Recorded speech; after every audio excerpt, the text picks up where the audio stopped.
그리스도인은 계속되는 죄를 어떻게 다뤄야 합니까? 우선 우리가 이해해야 하는 것이 어떤 사람이 만약에 그리스도인이라면 그 사람의 마음은 거듭났고요. 살아나게 되었고 새 마음을 받았고 또 성령께서 그 안에 거하심시는 거예요. 그래서 그리스도인은 변화를 아니면 변형을 경험하게 됩니다. 그리스도 안에서 닮아가는데 자라나게 되는 거예요. 그런데 동시에 우리가 이 땅에 있는 동안에는 결코 죄로부터 완전히 자유로워지지 않습니다. 우리 같이 요한일서 1장을 볼 텐데요. 요한이 말하기를 8절에서 만일 우리가 죄가 없다고 말하면 스스로를 속이는 것이고 진리가 우리 안에 있지 않다고 했어요.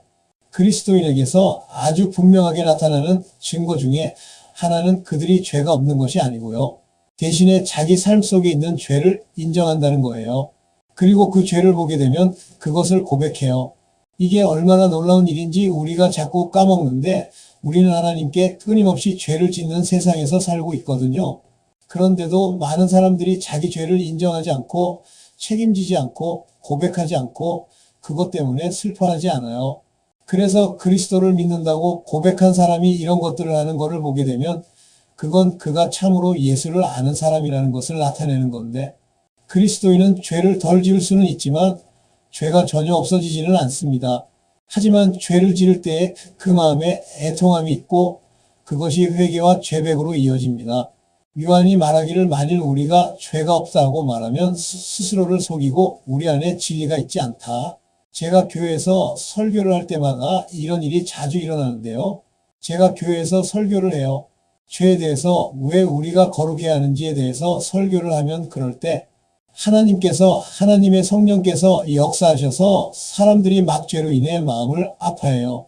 그런데 이 이상한 게 뭐냐면 그 교회에서 가장 경건하고 진실하고 헌신된 사람들이 그 설교 때문에 제일 많이 아파하고 깨어져지거든요. 근데 반면에 그런 증거가 전혀 보이지 않는 사람들이 오히려 아무렇지도 않은 듯 앉아 있어요.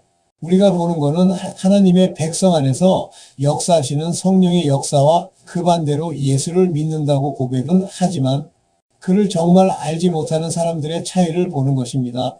여기 구절에 이렇게 말해요. 만일 우리가 우리 죄를 자백하면 그는 미쁘시고 의로우사 우리 죄를 사하시며 모든 불의에서 우리를 깨끗게 하신다고 했어요. 신자가 죄를 지으면 그 신자는요. 그 죄를 고백하고 그리고 거기서 돌이켜서 용서를 구해야 합니다. 고백이 뭡니까? 헬라어로 고백은 오로게오라는 단어인데 그냥 문자만 봤을 때는 같은 걸 똑같이 말한다는 거예요. 그래서 내가 그리스도인이어서 하나님 말씀을 읽다가 하나님께서 어느 날 주님께서 제 죄를 책망하세요. 아니면 저를 사랑하는 어떤 형제가 제가 잘못하고 있기 때문에 제가 그것을 보고 제 죄에 대해서 말을 해줬어요. 저는 그게 하나님께서 온 것임을 알아요. 왜냐하면 성경을 얘기하고 있고 사실이기 때문에 하나님께서 사람이나 말씀을 통해서 어떤 방식으로든 제가 죄를 지었다고 말씀하실 때 내가 죄졌어. 폴 내가 죄를 졌고 너는 참을 없었어. 여기에 대해서 그러면 고백은 죄송합니다 라고 말만 하는 것이 아니라 고백은 같은 걸 말하는 거예요. 하나님께서 폴 내가 참을 없었어. 그러면 네 맞습니다. 주님 제가 동의합니다. 주님 제가 참을 없었다고 하셨는데 주님이 옳습니다. 제가 참을 없었습니다. 그게 고백이고 그러고 나서 용서를 구하는 거예요.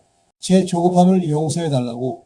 그래서 여기서 우리는 신자가 변화되고 계속돼서 변화될지라도 그리스도를 닮아갈지라도 우리 삶 속에서 여전히 죄를 다루어야 해요. 물론 우리가 자라면서 죄가 줄어들기를 바라지만 여전히 있을 것이고 우리는 다루어야 하고 우리는 하나님 앞에서 그걸 인정하고 고백하고 통하는 심령으로 그거를 다루는 거예요. 자, 여기서 다른 본문으로 갈 텐데 매우 중요한 본문입니다. 시편 119편 11절에 다윗이 말하기를 내가 주께 범죄하지 아니하려고 주의 말씀을 내 마음에 두었다고 해요. 우리가 어떻게 그리스도를 닮아 자라갈 수 있습니까? 어떻게 죄를 덜 지을 수 있습니까? 우리가 반드시 필요한 것 중 하나가 바로 여기 11절에 하나님의 말씀이라는 거예요. 뭐라고 합니까? 내가 주께 범죄하지 아니하려 주의 말씀을 내 마음에 두었나이다. 이 말씀을 지금 듣고 계시는 여러분, 제가 하나 물어보겠습니다. 여러분이 하나님의 말씀에 얼마나 시간을 쓰고 있습니까? 하나님의 말씀을 읽고 공부하고 암송하고 묵상하는데 얼마나 많은 시간을 쓰고 있습니까? 대부분의 사람들은 이 고개 이 질문을 들으면 고개 숙이고 부끄러워해요. 아니면 어떤 사람들은 거의 전혀 하지 않는다고 말해요. 이게 우리가 이토록 죄에 대한 능력이 약한 이유 중에 하나인데 하나님의 말씀에 너무 적은 시간을 쓰기 때문이에요. 아침 식사를 거르면 우리가 금방 배고파지잖아요. 점심까지 안 먹으면 약해지기 시작하고 점심, 저녁, 아침 계속 다 안 먹으면 다음 날에는 아마 몸이 아플 거예요. 이게 영적 현실을 보여주는 육체적인 비유예요. 여러분은 하나님의 말씀이 필요합니다. 어떤 사람들이 저한테 와서 영적으로 성장하는 것에 대해서 아무도 풀 수 없는 큰 신비인 것처럼 얘기를 하는데 제가 뭐라고 물어보냐면 하나님의 말씀에 얼마나 시간을 쓰고 있냐라고 물어보면 이 사람들은 답이 그렇게 쉬울 수 없다고 생각해요. 무슨 영적 성장에 대한 엄청난 비결이 있다고 생각하는데 아니요. 하나님의 말씀에 시간을 써야 하는 것입니다. 그가 뭐라고 했어요? 내가 주께 범죄하지 아니하려 주의 말씀을 내 마음에 두었나이다. 이걸 바꿔보면 내가 주의 말씀을 내 마음에 두지 아니하여서 주께 범죄하였나이다라고 말할 수 있는 거예요. 양쪽으로 다 적용이 되는 거예요. 여러분이 하나님의 말씀을 공부하고 암송하고 묵상하는 일을 소홀히 하면 점점 그리스도를 덜 닮아가게 되고 점점 더 많은 죄의 삶을 짓는 것에 대해 가능성을 열어놓는 것입니다. 그럼 어떻게 공부해야 하는 겁니까? 유일한 한 가지 방법이 있는 게 아니지만 중요한 거 한 가지 말씀드리겠습니다. 대부분의 사람들이 여기저기 막 그냥 옮겨 다니면서 읽는데 여기 읽다가 저기 읽다가 이 책을 읽다가 저 책을 읽다가 하면서 전체 뜻을 제대로 이해하지 못하고 큰 그림을 보지 못하는데 신약을 한 번도 읽어보지 않았다면 일단 마태복음부터 요한계시록까지 끝까지 읽고 여러 번 반복해서 이렇게 하고 난 다음에 구약으로 가세요. 그리고 창세기부터 요한계시록까지 또 읽고 평생 그런 식으로 훈련을 하세요. 그게 하루에 2장, 2장이든 3장이든 4장이든 상관없이 우리가 시간을 정해놓고 계속 보는 것입니다. 그렇게 했었을 때 서로 큰 그림들이 어떻게 맞물리는지 보기 시작하고 하나님의 구원의 뜻에 대한 큰 그림이 보이기 시작해요. 이게 매우 중요합니다. 우리가 야고보서로 가서 우리가 자주 못 보는 부분이 있는데 제 삶에 큰 도움이 되었는데요. 야고보서 1장에서 시험에 대해서 얘기를 하고 있는데 시험에 대해서 얘기한 후에 이렇게 얘기를 해요.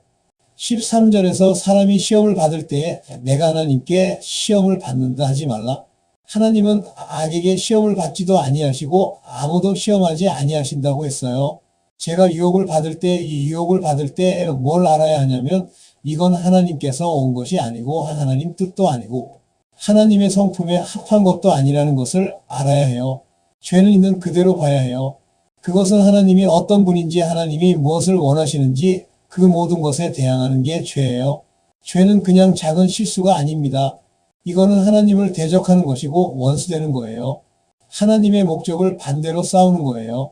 그렇기 때문에 죄를 그대로 인식하고 이건 하나님께서 오는 것이 아니라는 것을 보고 제가 이 세상에 사는 동안에 누군가 어떤 일을 하자고 기회가 생길 때 아니면 그것을 이제 성경의 빛 아래 생각해보고 하나님이 원하시는 게 아니라는 것을 깨달으면 이거는 하나님께서 온 것이 아니라는 것을 깨닫고 나는 하나님의 자녀이기 때문에 나는 이거와 관계가 없어야 된다라고 바로 알아야 되는 거예요. 우리는 어둠과 죄와 마귀와 아무 교제도 타협도 연합도 없습니다. 그래서 유혹이 올 때 이건 하나님께서 온 게 아니고 우리는 그걸 거절해야 하는 것입니다.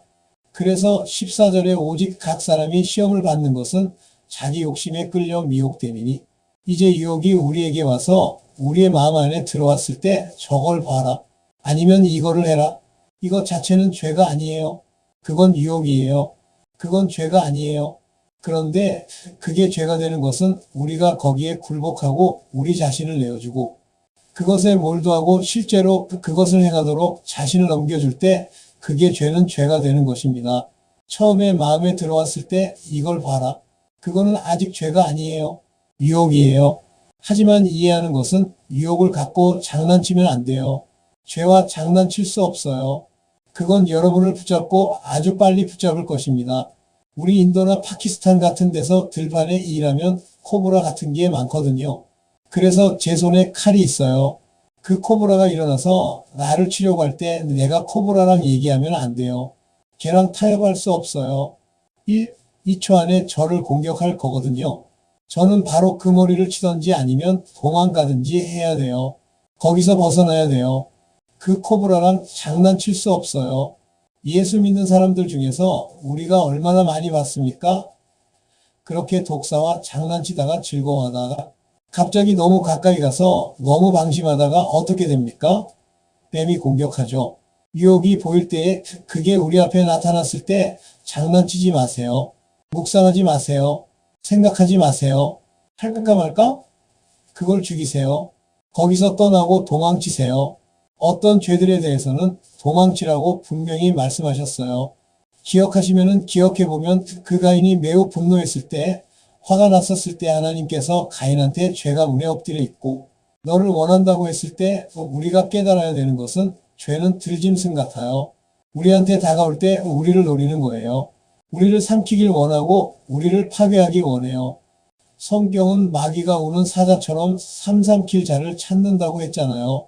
그러니까 장난치면 안 되고 즉시 끊어버리고, 그리고 죄에 대한 굉장히 중요한 게 또 한 가지 있는데, 죄 짓기 쉬운 곳에 가지 마세요. 제가 알코올 중독자들이랑 같이 이렇게 도와줄 때 제가 물어보는 게 그 사람들이 물어봐요. 내가 뭘 해야 되냐고. 제가 말하는 거는 절대 그 전에 갔던 곳으로 돌아가지 말고, 같은 사람들하고 어울리지 말고 술 마시던 술집 근처에도 가지 마라. 그곳에서 멀리 떨어져 있어라. 실제로 이거 매우 중요해요. 인터넷도 똑같아요. 유혹과 단둘이 있을 수 있는 자리에 자신을 두지 마세요. 자신을 보호할 수 있는 울타리를 세워야 돼요. 내가 얼마나 악한지를 알아야 돼요.